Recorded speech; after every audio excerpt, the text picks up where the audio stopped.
শতপত্ৰ যিখন বিদ্যালয়ৰ মুখপত্ৰ সেইখন উন্মোচন কৰিবলৈ আমন্ত্ৰণ কৰিছে। মই বৰ গৌৰৱ অনুভৱ কৰিছোঁ। এই শতপত্ৰখন প্ৰথম আমাৰ শ্ৰীযুত নলিনীকান্ত ৰাভাদেৱ যেতিয়া প্ৰধান শিক্ষক হৈ আছিল তেতিয়া প্ৰথম একেবাৰে সৰু আকাৰত আমি উলিয়াইছিলোঁ আৰু তাতে সম্পাদনা সমিতিৰ সভাপতি তেখেতেই আছিল আৰু মই আছিল প্ৰথম উপদেষ্টা এখন শতপত্ৰ। সেই সময়ত আমাৰ বিদ্যালয়ত তেনেকুৱা কোনো আজিৰ দৰে সাংস্কৃতিক স্পৰ্টছ বা মেগাজিনৰ কাৰণে বিশেষ অনুদানৰ ব্যৱস্থা নাছিল। আমি ছাত্ৰ ছাত্ৰীসকলৰ পৰা 5 টকা 10 টকা 2 টকা এনেকৈ ফিজ লৈছিলোঁ। গতিকে সেই তাকৰীয়া ফিজেৰে আমি ধাৰাবাহিকভাৱে এই স্কুলৰ মুখপত্ৰখন উলিয়াব পৰা নাছিলোঁ। সেইকাৰণে কেইবা বছৰৰ বিৰতিৰ মূৰে মূৰে কেইবাটাও সংখ্যা লগ লগাই এটা সংখ্যা কৰি আমি উলিয়াইছিলোঁ।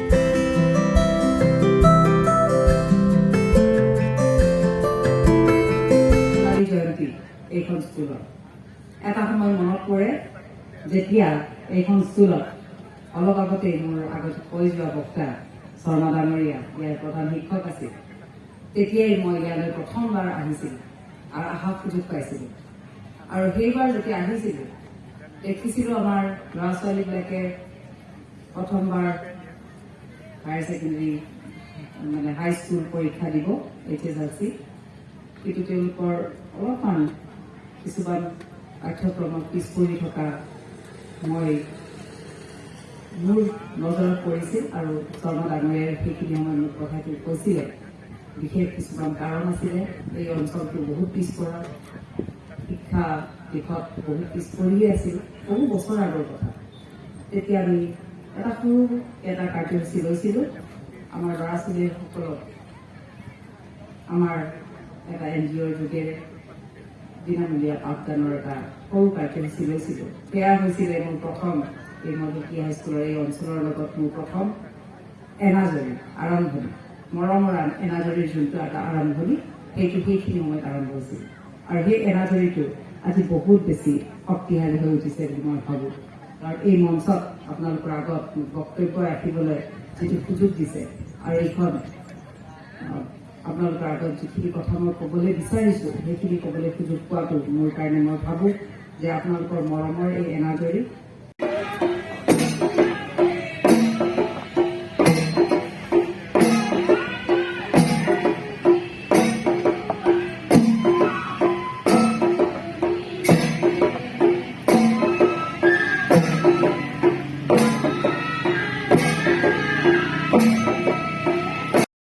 বিদ্যালয়খনে 50 বছৰ অতিক্ৰম কৰিলে উপলক্ষে আজি যি সোণালী জয়ন্তী আজিৰ পৰা আৰম্ভ কৰি 27 দিনীয়া কাৰ্যসূচীৰে আৰু ইয়াৰ মূল উদ্দেশ্য এইটোৱে যে ইয়াত আমি যিসকল শিক্ষাগুৰু এই মহান অনুষ্ঠান গঢ়ি মানৱ সম্পদ গঢ় দিলে তাৰ কাৰণে তেখেতসকলক জয় জয়তে আমি উদ্যোক্তাসকলে শ্ৰদ্ধা জনাইছোঁ। আৰু ইয়াৰ লগে লগে যিটো প্ৰশ্ন কৰিছে আপুনি যে আজি চৰকাৰী বিদ্যালয়সমূহতকৈ বেচৰকাৰী বিদ্যালয়সমূহে প্ৰাইভেট বিদ্যালয়সমূহে বেছি গঢ় লৈ উঠিছে।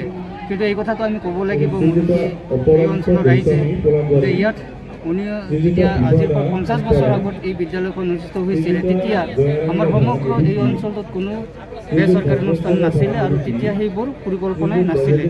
আজিৰ তাৰিখত যদিও বেচৰকাৰী অনুষ্ঠান ব্যক্তিগত অনুষ্ঠান হৈছে ইয়াত, কিন্তু আমাৰ এই অঞ্চলত আজি তাৰিখে গঢ় লোৱা নাই। সেয়ে আমাৰ এই অঞ্চলৰ ছাত্ৰ ছাত্ৰীসকলে এই চৰকাৰী বিদ্যালয়ত শিক্ষা গ্ৰহণ কৰাৰ অবিহনে বিকল্প ৰাস্তা ইয়াত নাই।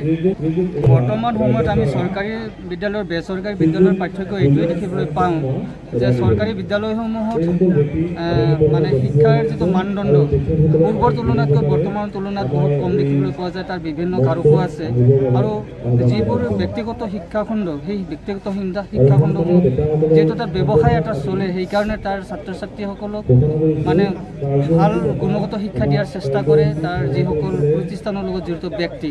কিন্তু এই কথাটো আমি ক'ব লাগিব আজিৰ তাৰিখতো কিছুমান এনেকুৱা চৰকাৰী বিদ্যালয় আছে যিবোৰ চৰকাৰী বিদ্যালয় বেচৰকাৰী বিদ্যালয়তকৈ বহুগুণে মানৱগত শিক্ষাদণ্ড এতিয়াও ৰাখিবলৈ সক্ষম হৈছে।